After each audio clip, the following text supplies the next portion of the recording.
जय हिंद दोस्तों, मैं Suman Patel lead mathematics YouTube channel पर आपका स्वागत करता हूं। आज से जो है हम दरोगा मेंस का एक सेट आया है केबीसी नैनो का, उसका जो है हम सेट बाय सेट जो है डिस्कशन करेंगे।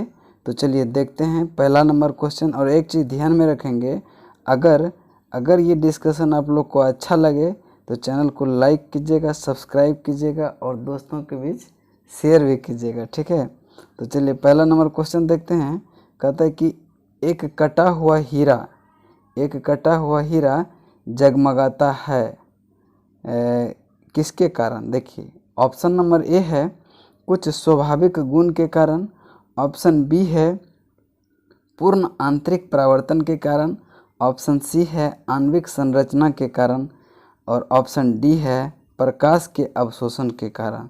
तो आप लोग जानते होंगे कि हीरा का जो है जगमगाहट वो पूर्ण आंतरिक परावर्तन के कारण होता है, यानी कि सही मेरा आंसर हो जाएगा option number B. Next question चलते हैं। आप लोग भी देखिए, अटेम्प्ट लीजिए और कमेंट में कीजिए कि 100 में कितना नंबर आता है, ठीक है। तो देखिए और क्वेश्चन नंबर 2 है निम्नलिखित में से कौन सा सुमेल सही नहीं है। तो देखिए एक तरह हार्मोन है और दूसरी तरह कार्य कि इस हार्मोन का क्या कार्य है। देखिए इंसुलिन शर्करा का नियंत्रण करता है, ये सही है आपका। मेलाटोनिन ये निंद्रा का नियंत्रण करता है, ये भी सही है। ऑक्सीटोसिन ये स्तन ग्रंथि में दुग्ध उत्पादन का निःसरण करता है, यानी कि ऑक्सीटोसिन ये दुग्ध से संबंधित है। और देखिए ऑप्शन नंबर डी में है आपका गैस्ट्रीन रक्तचाप का नियंत्रण करती है, नहीं।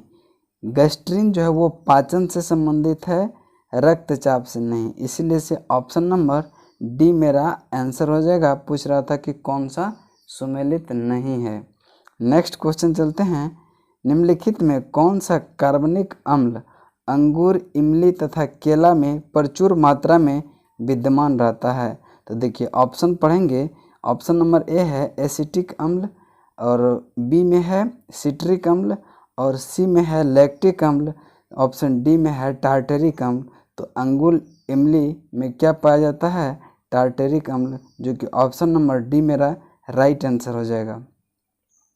नेक्स्ट क्वेश्चन है कि पित्ताशय में उपस्थित पत्थर निम्नलिखित में से किसका पाचन प्रभावित करता है, प्रोटीन का, वसा का, कार्बोहाइड्रेट का या फिर ऑप्शन नंबर डी है न्यूक्लाइड अम्ल का। यानी कि पित्ताशय में जो पत्थर होता है, उपस्थित पत्थर किसके पाचन के लिए प्रभावी होता है, तो ये वसा के पाचन के लिए प्रभावी होता है।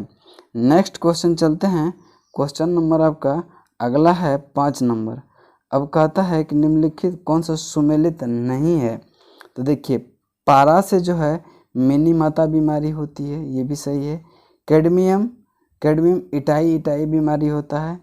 Nitrate ion blue baby syndrome, ये भी सही है। और फ्लोराइड आयन अपच, ये सही नहीं है।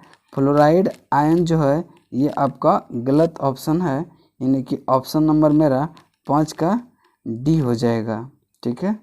नेक्स्ट क्वेश्चन चलते हैं। क्वेश्चन नंबर 6 मिर्च का तीखापन का कारण क्या है। देखिए ऑप्शन नंबर ए है लाइकोपिन की उपस्थिति, कैप्सेसिन की उपस्थिति, कैरोटीन की उपस्थिति, एंथ्रोक्साइन की उपस्थिति। तो ये मिर्च की तीक्ष्णतापन किससे होता है, तो कैप्सेसिन के उपस्थिति के कारण मिर्च में तीखापन होता है। नेक्स्ट क्वेश्चन चलते हैं क्वेश्चन नंबर 7 पे। क्वेश्चन नंबर 7 देखते हैं क्या कहता है। कहते हैं कि विटामिन ई का महत्वपूर्ण स्रोत निम्नलिखित में से कौन सा है। पहला है ऑप्शन तार का तेल, दूसरा नारियल का तेल, तीसरा है गेहूं का अंकुर तेल और चौथा है डी राई या सरसों का तेल। तो विटामिन ई का जो आप लोग जानते होंगे कि गाजर, मतलब कि गाजर चीज़ में, गजुरा हुआ चीज़ में सबसे ज़्यादा विटामिन मिलता है ई।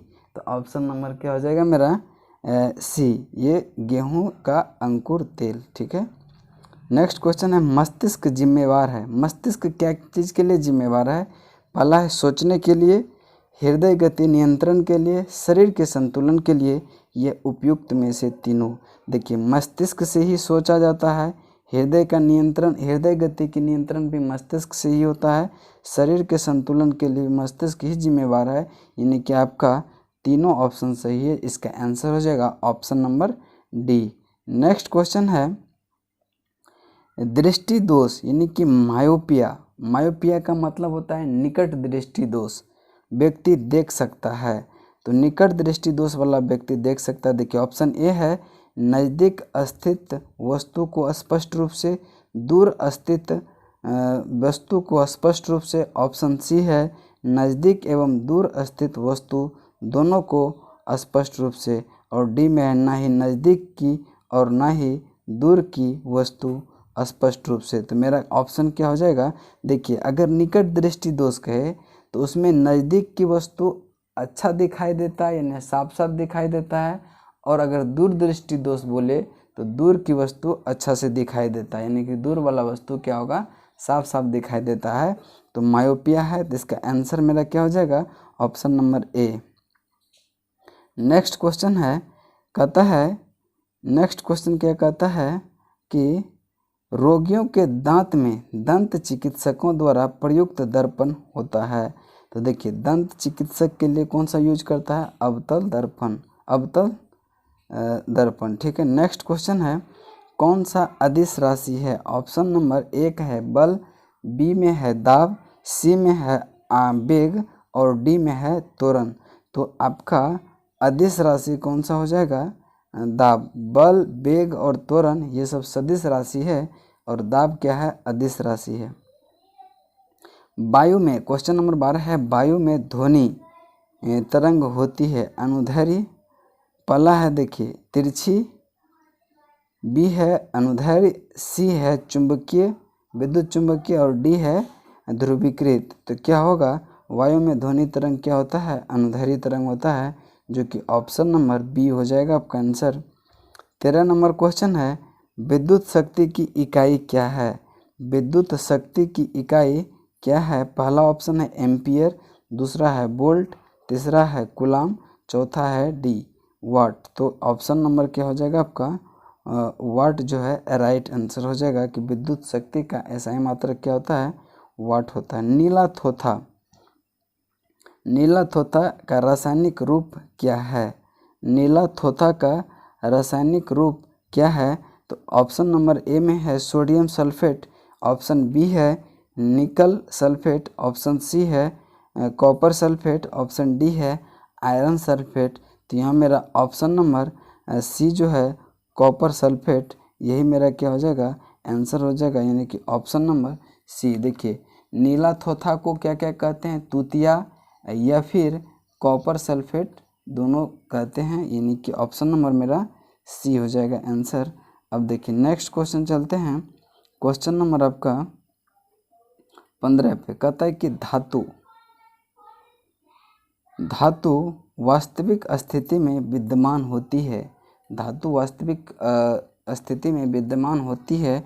अब देखिए ऑप्शन नंबर एक है गैर धातु के साथ मिश्रण के रूप में, ऑप्शन बी है अन्य धातु के साथ मिश्रण के रूप में, ऑप्शन सी है मुक्त स्थिति में, ऑप्शन डी है कंपाउंड के साथ मिश्रण के रूप में। तो मेरा यहाँ आंसर क्या हो जाएगा कि धातु जो है मुक्त स्थिति में होती है। नेक्स्ट क्वेश्चन चलते हैं आपका क्वेश्चन नंबर 16 पे। क्वेश्चन नंबर 16, यदि हम पेड़ की शाखा को तेज़ी से हिलाएं तो कुछ पत्तियां पेड़ से अलग हो जाती है। यह डैश के कारण होता है, वेग के कारण, मुक्त पतन के कारण, आवेग के कारण या जड़त्व के कारण। तो मेरा ऑप्शन नंबर क्या होगा, डी हो जाएगा, जड़त्व के कारण। नेक्स्ट क्वेश्चन है कि निम्नलिखित में कौन सा एक रासायनिक परिवर्तन का उदाहरण है। देखिए रासायनिक परिवर्तन वह होता है जो कि मतलब क्या होता है, अगर अवस्था चेंज कर दिया तो पुनः उसी अवस्था में नहीं लाया जा सकता, वो एक नया चीज़ का निर्माण करता है। और भौतिक परिवर्तन में क्या होता है कि वो अवस्था परिवर्तन के बाद भी अपने मूल रूप में लाया जा सकता है। तो देखिए यहाँ ऑप्शन नंबर ए में है कागज़ का जलना, ऑप्शन बी है नरम लोहे का चुंबकीय होना, और ऑप्शन सी में है जल में शक्कर का घुलना, ऑप्शन डी में है जल में बर्फ के घनों का बनना। यानी कि मेरा ऑप्शन नंबर ए हो जाएगा कागज का जलना। ठीक है, नेक्स्ट क्वेश्चन चलते हैं। हाथी गुफा अभिलेख, हाथी गुफा अभिलेख किस शासक के विषय में जानकारी का स्रोत है? तो हाथी गुफा अभिलेख जो है वो आपका देखिए ऑप्शन ए में है खारवेल, ऑप्शन बी में है अशोक, ऑप्शन सी में है हर्षवर्धन, ऑप्शन डी में है कनिष्क। तो आपका राइट आंसर हो जाएगा क्या? खारवेल। नेक्स्ट क्वेश्चन चलते हैं क्वेश्चन नंबर 19 पे। मध्यकालीन भारत के ऐतिहासिक स्रोत में चकला शब्द का प्रयोग हुआ है, यह डैश है। देखिए ऑप्शन नंबर 1 है परगना के समानार्थी था, ऑप्शन बी है सरकार के समानार्थी, ऑप्शन सी सूबा और परगना के बीच क्षेत्रीय इकाई था लेकिन सरकार के समानार्थी नहीं था, ऑप्शन डी है उपरोक्त में से कोई नहीं। तो जो है मेरा ऑप्शन नंबर जो है चकला शब्द प्रयोग होता था ऑप्शन सी के लिए, यानी कि सूबा और परगना के बीच के क्षेत्र इकाई का लेकिन सरकार के समानार्थी नहीं था। यानी ऑप्शन नंबर सी मेरा राइट आंसर हो जाएगा। नेक्स्ट को 20 पे कहता निम्नलिखित को कालानुक्रम में व्यवस्थित कीजिए और नीचे दिए गए कूट से सही उत्तर का चयन करें। तो देखिए मोहम्मद शाह है ऑप्शन में, ऑप्शन बी है जहांदार शाह, ऑप्शन सी है आलमगीर दो, और ऑप्शन डी में है आपका अहमद शाह। तो देखिए सबसे पहले जो आया था शासनकाल जिसका था जहांदार शाह का था, जो कि 1712 से 13 तक था, 1712 से 13 ध्यान में रखेंगे। और मोहम्मद शाह का था 1719 से 48 के बीच था। ठीक है, 1748 तक। और उसके बाद था अहमद शाह जिसका 48 से 54 यानी कि 1748 से 54 के बीच रहा था अहमद शाह का।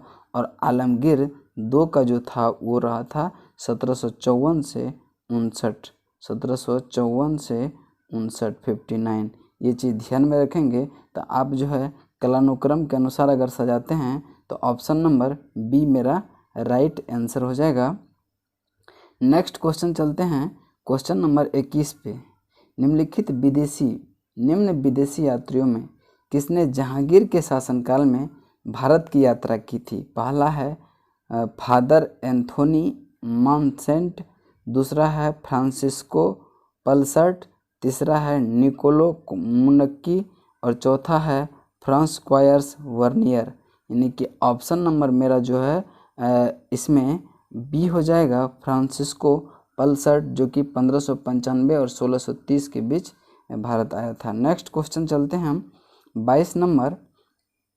स्वतंत्रता पूर्व भारत में निम्नलिखित में से किसने केंद्रीय विधानसभा में स्वराज दल का समर्थन किया था?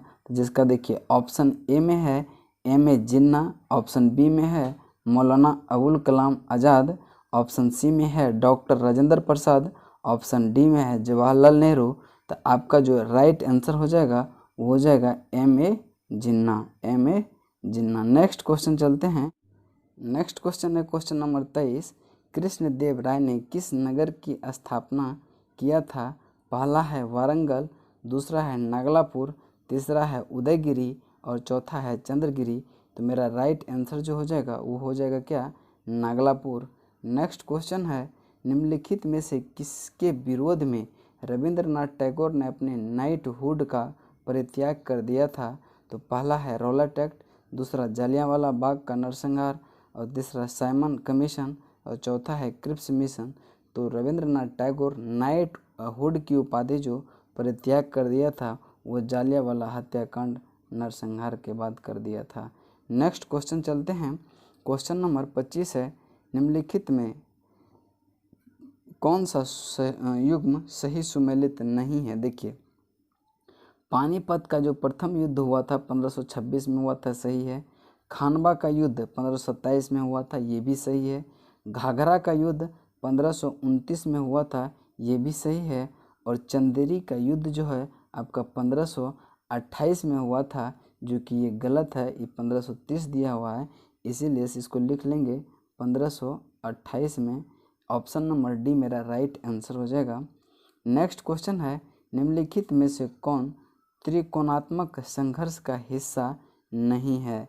त्रिकोणात्मक संघर्ष का हिस्सा नहीं है। देखिए, प्रतिहार, पाल और राष्ट्रकूट, ये जो है त्रिकोणात्मक संघर्ष का हिस्सा है, लेकिन चोल जो है वो त्रिकोणात्मक हिस्सा नहीं है। नेक्स्ट क्वेश्चन चलते हैं। क्वेश्चन नंबर 27 है, बिना बेगार के किसने सुदर्शन झील का जीर्णोद्धार करवाया था? देखिए, पहला है चंद्रगुप्त मौर्य, बी है बिंदुसार, और सी है अशोक, और डी है रुद्रदमन। तो बिना बेगार के किसने सुदर्शन झील का जीर्णोद्धार कराया था? तो ये रुद्रदमन प्रथम था। ऑप्शन नंबर डी मेरा राइट आंसर हो जाएगा। नेक्स्ट क्वेश्चन है 28 नंबर, कहता है कि जालियांवाला बाग नरसंहार का कांग्रेस जांच समिति की रिपोर्ट के प्रारूप लिखने का कार्य सौंपा गया था। पहला है महात्मा गांधी को, पहला है कितना जवाहरलाल नेहरू को, दूसरा है महात्मा गांधी को, और देखिए ऑप्शन नंबर 3 जो है आपका CR दास को, और डी है फजलुल हक को। तो जो है ये देखिए, इसमें जो है जालियांवाला बाग नरसंहार पर कांग्रेस जांच समिति की रिपोर्ट का प्रारूप लिखने को जो सौंपा गया था वो महात्मा गांधी को सौंपा गया था। नेक्स्ट क्वेश्चन चलते हैं।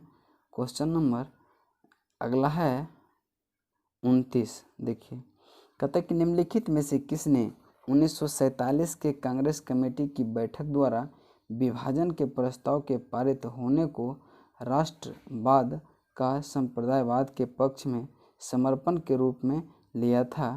तो नंबर 1 है डॉक्टर किचलू, नंबर बी पुरुषोत्तम दास टंडन, नंबर सी है जवाहरलाल नेहरू, नंबर डी है GV पंत। यानी कि 29 का जो ऑप्शन हो जाएगा आपका ए नंबर राइट आंसर हो जाएगा डॉक्टर किचलू, यानी कि option number A right answer हो जाएगा। कहते हैं कि शराबबंदी आंदोलन 1922 किसके नेतृत्व में प्रारंभ हुआ था? पहला है चित्तरंजन दास, दूसरा है सरदार वल्लभ भाई पटेल, तीसरा है राजेंद्र प्रसाद, और चौथा है लाला लाजपत राय। तो इसका मेरा आंसर जो हो जाएगा वो हो जाएगा सरदार वल्लभ भाई पटेल। नेक्स्ट क्वेश्चन चलते हैं। क्वेश्चन नंबर 31 है, लंदन में इंडिया हाउस के संस्थापक कौन थे? पहला है श्यामजी कृष्ण वर्मा, बी है रास बिहारी बोस, सी है रामचंद्र, और डी है तारकनाथ दास। तो मेरा 31 का आंसर जो हो जाएगा वो श्याम जी रामकृष्ण वर्मा हो जाएगा। ठीक है, लंदन में इंडिया हाउस का संस्थापक कौन था? श्याम जी कृष्ण वर्मा। ठीक है, अगला क्वेश्चन है 32, फरेजी आंदोलन की शुरुआत किसने किया था? फरेजी आंदोलन की शुरुआत पहला नंबर ऑप्शन है हाजी शरियतुल्लाह, बी है सैयद अहमद, सी है शरिया मुल्लाह, और डी है M.A. जिन्ना। यानी कि मेरा ऑप्शन नंबर ए जो है राइट आंसर हो जाएगा कि फरेजी आंदोलन की शुरुआत हाजी शरियतुल्लाह ने 1781 से 1781 के लगभग में ये हुआ था। नेक्स्ट क्वेश्चन चलते हैं। 1929 के कांग्रेस अधिवेशन में पूर्ण स्वराज्य का पताका किसने उठाया था?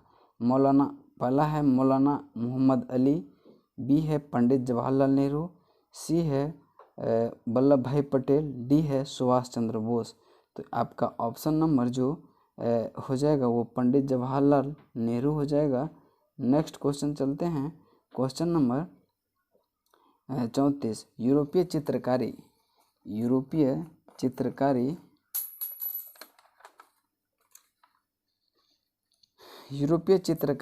का प्रवेश किसके दरबार में हुआ था? पहला है जहांगीर, दूसरा है अकबर, तीसरा है जहांगीर, और चौथा है शाहजहां। तो ऑप्शन नंबर मेरा बी जो है राइट आंसर हो जाएगा कि अकबर। ठीक है, अकबर। नेक्स्ट क्वेश्चन है, समाजवाद का समर्थक कौन था और 1933 में ब्रिटिश शासन देशी राज्यों, जमींदारवाद और पूंजीवाद को उखाड़ फेंकना चाहता था। तो ये हो जाएगा आपका ऑप्शन नंबर। नेक्स्ट पढ़ते हैं कि डॉक्टर राजेंद्र प्रसाद, 35 है, आपका ए है डॉक्टर राजेंद्र प्रसाद। अब देखते हैं अगला ऑप्शन क्या है। उसके बाद है जवाहरलाल नेहरू, फिर है भोला भाई देसाई और ऑप्शन डी है सरदार वल्लभ भाई पटेल। तो मेरा जो है ये आंसर हो जाएगा जवाहरलाल नेहरू। नेक्स्ट क्वेश्चन चलते हैं कि 1857 में भारत का गवर्नर जनरल कौन था। तो 1857 में भारत का गवर्नर जनरल जो था वो लॉर्ड कैनिंग था। नेक्स्ट क्वेश्चन है किताबुल हिंद पुस्तक किसके द्वारा लिखी गई थी। किताबुल हिंद पुस्तक के लेखक कौन थे। ये अलबरूनी है, ये अलबरूनी। नेक्स्ट क्वेश्चन चलते हैं, इसका आंसर अलबरूनी हो जाएगा। नेक्स्ट क्वेश्चन है कि निम्नलिखित में को सुमेलित करें। मरुस्थल है और देश है, ठीक है, इसको हमको सुमेल करना है। पूछता है कि कौन सा सुमेलित नहीं है। देखिए सोरेमान मरुस्थल सोनोरन मरुस्थल जो है वो संयुक्त राज्य अमेरिका में है। ताकलामाकन चीन में है। काराकुम तुर्कमेनिस्तान में है। जबकि गिब्सन मरुस्थल जो है, गिब्सन मरुस्थल आपका ऑस्ट्रेलिया के पश्चिमी भाग में पड़ता है, जो कि यहाँ ब्राज़ील ऑप्शन दिया है ये गलत है, यानी कि मेरा आंसर क्या हो जाएगा गिब्सन वाला, डी नंबर, ठीक है। नेक्स्ट क्वेश्चन है निम्नलिखित नदियों में किसके मुहाने पर पक्षी के पंजे की आकृति वाला डेल्टा बनता है। देखिए पक्षी के पंजे जैसा डेल्टा, तो देखिए होंगहो नदी पर जो बनता है डेल्टा वो चापाकार डेल्टा बनता है। क्या बनता है, चापाकार डेल्टा, ठीक है, चापाकार डेल्टा बनता है। और नील नदी पर त्रिभुजाकार डेल्टा बनता है। नील नदी पर त्रिभुजाकार और डेन्यूब नदी पर भी त्रिभुजाकार बनता है। और मिसिसिपी पर ये पंजाकार डेल्टा बना था, यानी कि ऑप्शन नंबर मेरा डी जो है राइट आंसर हो जाएगा। नेक्स्ट क्वेश्चन है कौन द्वितीयक प्रदूषक है स्मोग।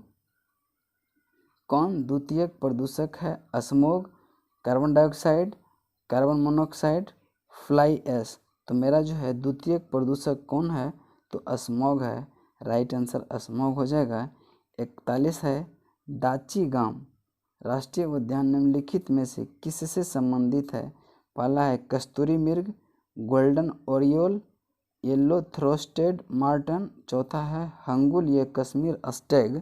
तो मेरा ऑप्शन नंबर जो हो जाएगा ये डी हो जाएगा, हंगुल ये कश्मीरी स्टैग के लिए दाची-गाम प्रसिद्ध है। नेक्स्ट क्वेश्चन है निम्नलिखित में कौन भारत में ग्रामीण रोजगार का सबसे बड़ा कार्यक्रम है। तो पहला है मनरेगा, दूसरा है ट्राइसेम, तीसरा है काम के बदले अनाज, चौथा है कौशल विकास कार्यक्रम। तो मेरा ऑप्शन नंबर ए जो है वो राइट आंसर हो जाएगा। नेक्स्ट क्वेश्चन चलते हैं इंसेनेटर्स का प्रयोग निम्नलिखित में से किसके द्वारा किया जाता है। देखिए पहला ऑप्शन है कूड़ा कचरा को जलाने के लिए, बी है कूड़ा कचरा को इनमें रखने के लिए, और सी है हरे पेड़ पौधे काटने के लिए, और डी है खाद बनाने के लिए। तो मेरा ऑप्शन नंबर ए जो है सही हो जाएगा, कूड़ा कचरा को जलाने के लिए इंसिनेटर्स का प्रयोग किया जाता है। नेक्स्ट क्वेश्चन है क्वेश्चन नंबर 44। क्वेश्चन नंबर 44 देखिए निम्नलिखित आइंस्टीन को निम्न में से उसके किस सिद्धांत के लिए नोबेल पुरस्कार दिया गया था। तो ये सापेक्षता सिद्धांत के लिए, बी है प्रकाश के विद्युत के सिद्धांत के लिए, सी है विशिष्ट ऊष्मा के सिद्धांत के लिए, और डी है ब्राउनियन गति के लिए। तो इसको जो है आइंस्टीन को जो मिला था पुरस्कार वो मिला था प्रकाश के विद्युत सिद्धांत के लिए, यानी कि ऑप्शन नंबर डी बी जो है राइट आंसर हो जाएगा। नेक्स्ट क्वेश्चन है क्वेश्चन नंबर 45। बोल रहे कि सूची और सूची 1 को सूची 2 से मिलाएं। इधर संस्थान दिया है और इधर है कि किस शहर में वो स्थान है, ठीक है। तो देखिए पहला ऑप्शन है आपका वन अनुसंधान संस्थान। वन अनुसंधान संस्थान जो है वो आपका देहरादून में है। भारतीय चारागाह एवं अनुसंधान संस्थान ये जो है आपका झांसी में है। भारतीय चारागाह एवं अनुसंधान संस्थान कहाँ है? झांसी में है। तो आप देखेंगे मिला के इसका, तो वन अनुसंधान संस्थान कहाँ है? देहरादून में है। भारतीय चारागाह एवं अनुसंधान संस्थान ये जो आपका झांसी में है। और केंद्रीय शुष्क क्षेत्र अनुसंधान संस्थान ये जो आपका जोधपुर में है। और भारतीय कृषि अनुसंधान संस्थान ये आपका नई दिल्ली में है। नेक्स्ट क्वेश्चन चलते हैं। निम्नलिखित में नेक्स्ट क्वेश्चन है कि निम्नलिखित में लोहा एवं इस्पात कारखाना में कौन कच्चे माल क्षेत्र के समीप नहीं है? जमशेदपुर कच्चे माल के क्षेत्र में है, राउरकेला भी है और दुर्गापुर है। सेलम नहीं है, सेलम नहीं है। इसके आंसर हो जाएगा डी। नेक्स्ट क्वेश्चन है क्वेश्चन नंबर जो है 47। खार्तूम, खार्तूम जो है अब कहता है सूची 1 को सूची 2 से मिलान करें। इधर जो है नगर का नाम दिया हुआ है सूची 1 में, सूची 2 में जो है नदी का नाम दिया हुआ है। देखिए खार्तूम जो है, खार्तूम ये कहाँ है? नील नदी के किनारे है, ठीक है। और ब्रांजबेले जिसको कांगो, ये कांगो जिसको जैरे नदी भी कहते हैं और कांगो नदी भी कहते हैं, तो ये ब्रांजबेले ये हो जाएगा जैरे। और रॉटरडम, रॉटरडम जो है इसको नीदरलैंड भी कहते हैं, नीदरलैंड भी कहते हैं, जो कि राइन नदी के किनारे है। और पेरिस जो है ये सेन नदी के किनारे है। नेक्स्ट क्वेश्चन चलते हैं। क्वेश्चन नंबर आपका अगला है 48। 48 है भारत में वन संरक्षण अधिनियम किस अधिनियमित किया गया था?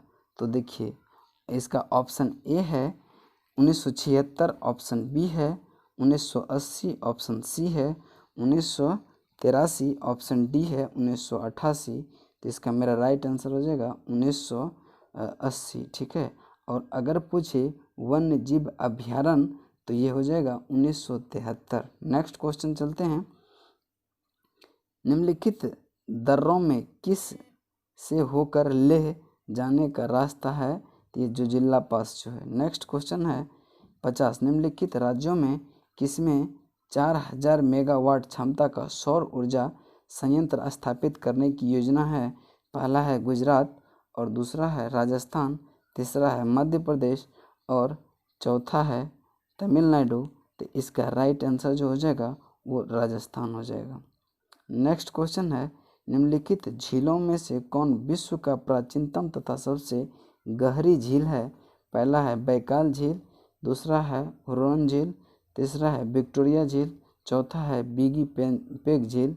तो ऑप्शन नंबर ए जो है मेरा राइट आंसर हो जाएगा बैकाल झील। नेक्स्ट क्वेश्चन है क्वेश्चन नंबर आपका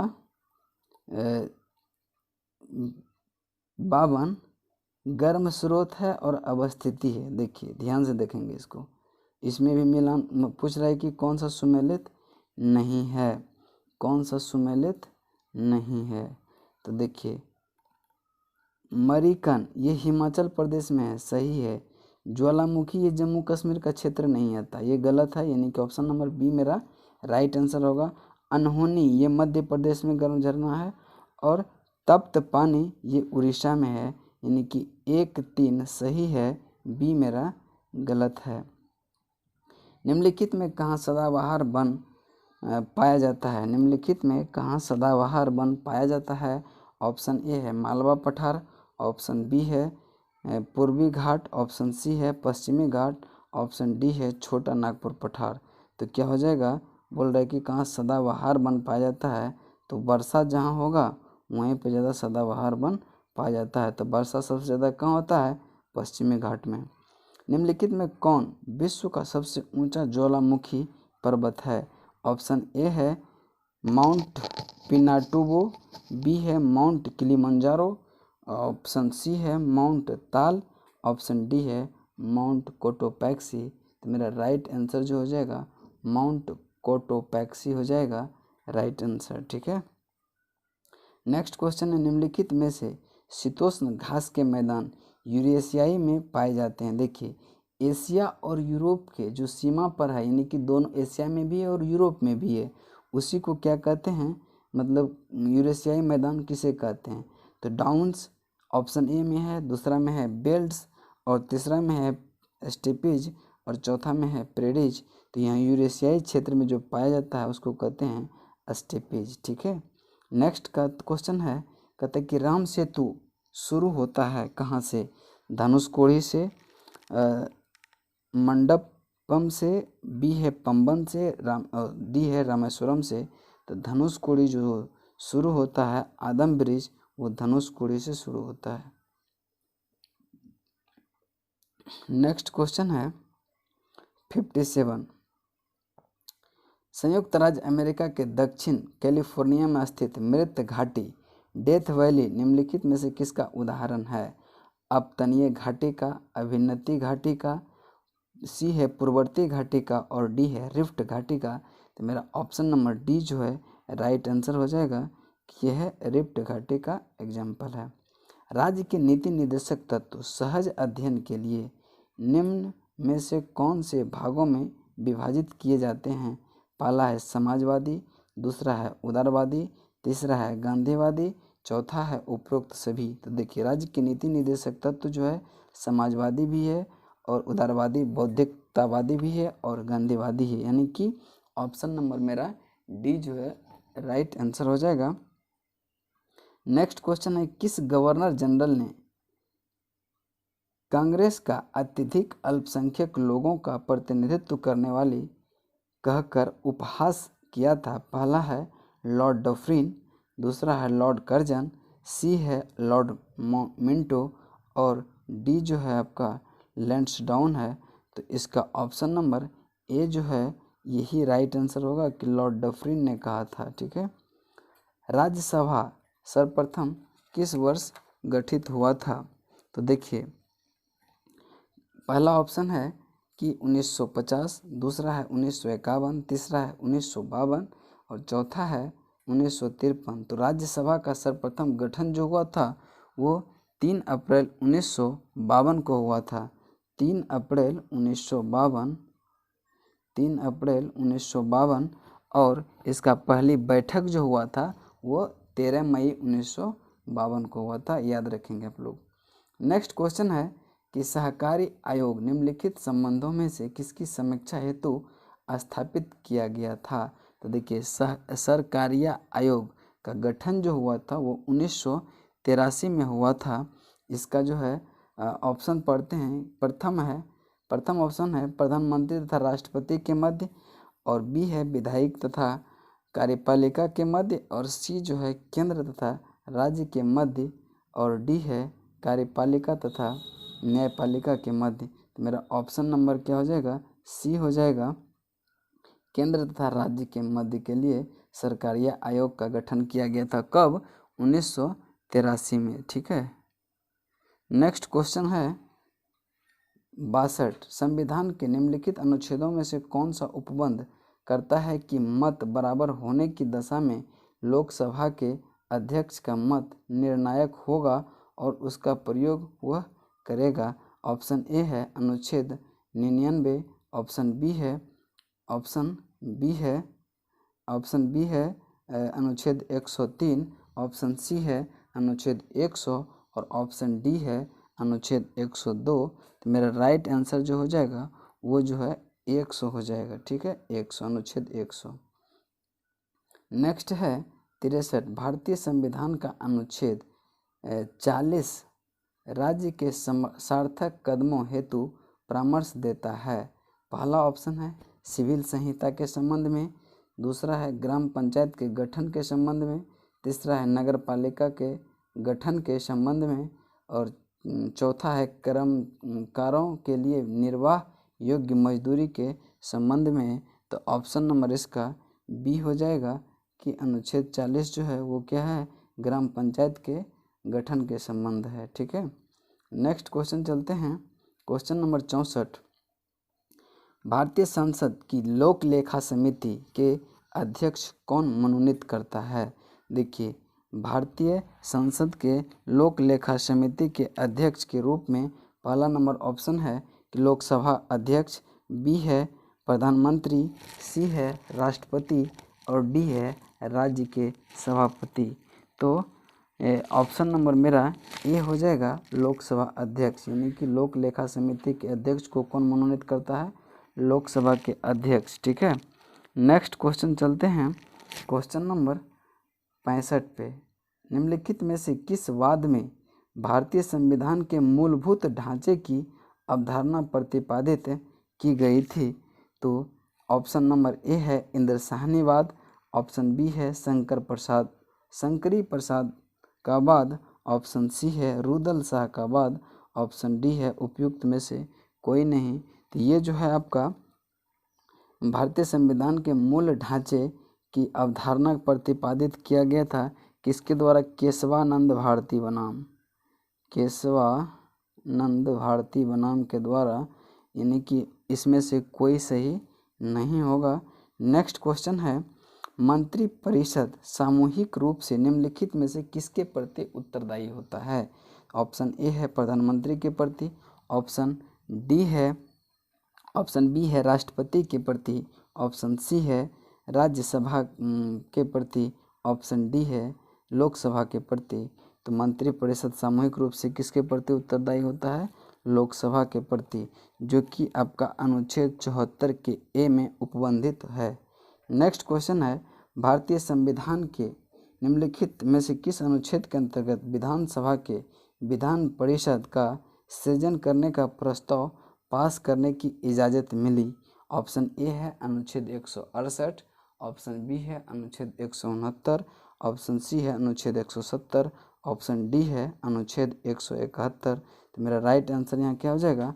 अनुच्छेद 169। नेक्स्ट क्वेश्चन है, भारतीय संविधान का कौन सा भाग संविधान की आत्मा कहलाता है? पहला है मूल अधिकार, दूसरा है राज्य नीति निर्देशक तत्व और तीसरा है उद्देश्य का, चौथा है संवैधानिक उपचार का अधिकार। यानी कि ऑप्शन नंबर मेरा डी हो जाएगा, जो कि ये है संवैधानिक उपचारों का अधिकार। नेक्स्ट क्वेश्चन है, नियंत्रक एवं महालेखा परीक्षक की नियुक्ति राष्ट्रपति द्वारा होती है, वह अपने पद से हटाया जाता है? पहला है राष्ट्रपति द्वारा, दूसरा संसद के दोनों सदनों के संबोधन पर, तीसरा है सर्वोच्च न्यायालय द्वारा और चौथा है राष्ट्रपति की संस्तुति पर सर्वोच्च न्यायालय द्वारा। यानी कि ऑप्शन नंबर मेरा जो है आंसर हो जाएगा संसद के दोनों सदन के संबोधन पर। नेक्स्ट क्वेश्चन है, प्रथम स्पीकर जिसके खिलाफ लोकसभा में अविश्वास प्रस्ताव लाया गया था? प्रथम स्पीकर जिसके खिलाफ लोकसभा में अविश्वास प्रस्ताव लाया गया था, ऑप्शन ए है BR जाखड़, ऑप्शन बी है आपका GV मावलंकर और सी है हुकुम देव सिंह और डी है आपका KS हेगड़े। तो मेरा आंसर जो हो जाएगा वो GV मावलंकर हो जाएगा। नेक्स्ट क्वेश्चन चलते हैं क्वेश्चन नंबर 71। केंद्र तथा राज्य के बीच मध्य शक्तियों के विवरण के लिए भारत का संविधान 3 सूचियों को प्रस्तुत करता है। निम्नलिखित में से कौन से 2 अनुच्छेद शक्ति के विवरण को विनियमित करता है? पहला अनुच्छेद 4-5, दूसरा है अनुच्छेद 56-57 और तीसरा है अनुच्छेद 141 तथा 142, चौथा है अनुच्छेद 245 तथा 246। तो मेरा राइट आंसर जो हो जाएगा यहाँ आपका ए हो जाएगा, जो कि अनुच्छेद 4 एवं 5 होगा। अंतर्राज्यीय परिषद का निर्माण स्रोत है? अंतर्राज्यीय परिषद का निर्माण स्रोत है, ऑप्शन ए है संवैधानिक प्रावधान, ऑप्शन बी है संसदीय कानून, ऑप्शन सी है योजना आयोग की अनुशंसा, ऑप्शन डी है मुख्य मंत्री सम्मेलन द्वारा स्वीकृत संकल्प। जो कि इसका आंसर हो जाएगा संवैधानिक प्रावधान। नेक्स्ट क्वेश्चन है, सर्वोच्च न्यायालय का न्यायाधीश अपने पद से त्याग किसको लिखकर दे सकता है? पहला है राष्ट्रपति को, दूसरा है प्रधानमंत्री को, तीसरा है वित्त मंत्री और चौथा है मानववादी को। तो इसका ऑप्शन नंबर ए जो है राइट आंसर हो जाएगा कि वो राष्ट्रपति को लिख के देगा। नेक्स्ट क्वेश्चन चलते हैं, क्वेश्चन नंबर 74। भारतीय संविधान के किस अनुच्छेद के अंतर्गत लोकसभा में अनुसूचित जाति के आरक्षण का प्रावधान किया गया है? पहला ऑप्शन है अनुच्छेद 330, अनुच्छेद 331, अनुच्छेद 332, अनुच्छेद 333। तो मेरा राइट आंसर हो जाएगा अनुच्छेद 330। नेक्स्ट क्वेश्चन है, उन मौलिक अधिकारों का चयन करें जो भारतीय नागरिक को प्राप्त है परंतु गैर नागरिकों को नहीं, यानी कि विदेशी नागरिकों को नहीं। पहला है भाषण एवं अभिव्यक्ति की स्वतंत्रता, दूसरा है कानून के समक्ष समता, तीसरा है अल्पसंख्यकों के अधिकार, चौथा है जीवन में स्वतंत्रता का संरक्षण। तो मेरा जो है ऑप्शन नंबर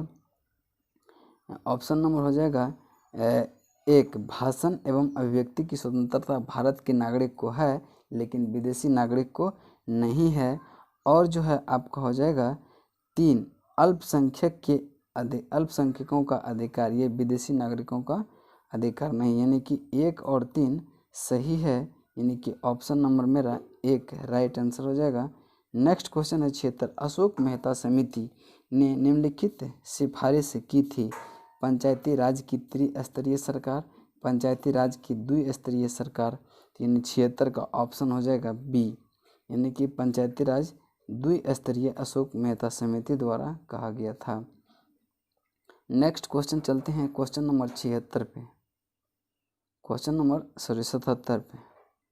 कहता है किस संशोधन में समाजवादी, धर्मनिरपेक्षता और राष्ट्रीय एकता एवं अखंडता शब्द जोड़ा गया? तो 42वां संविधान संशोधन 1976 द्वारा। निम्नलिखित में से किस वर्ष में संयुक्त राष्ट्र संघ परम गरीबी की परिभाषा दिया था? तो ये दिया था कब? 1995 में। नेक्स्ट क्वेश्चन है, अणुशक्ति विद्युत निगम लिमिटेड एक संयुक्त उपक्रम है भारतीय परमाणु ऊर्जा निगम और डैश। पहला है HMDC का, NHPC का, BHL का और NTPC का, यानी कि ऑप्शन नंबर मेरा डी जो है राइट आंसर हो जाएगा NTPC का। 80 है, निम्नलिखित युग्मों में कौन सा सही सुमेलित नहीं है? औद्योगिक वित्त सिडबी और सामाजिक सुरक्षा उपाय भारत निर्माण, ग्राम साख नाबार्ड, ग्रामीण रोजगार। ये देखिए ये भी सही है आपका, औद्योगिक विकास वित्त सिडबी और सामाजिक वित्त सुरक्षा उपाय भारत निर्माण, ग्रामीण साख नाबार्ड, जबकि ग्रामीण रोजगार ये HJR वर्मा नहीं है। इसका आंसर ये गलत है, यानी कि ऑप्शन नंबर डी इसका राइट आंसर हो जाएगा। नेक्स्ट देखिए, अब 81 से जो है 100 तक मैथ है। आप लोग को अगर मैथ एक्स्ट्रा करना है तो आप कमेंट सेक्शन में कमेंट कीजिए कि मैथ भी करवाइए। उसके बाद हम मैथ का जो है एक अलग से वीडियो अपलोड करेंगे।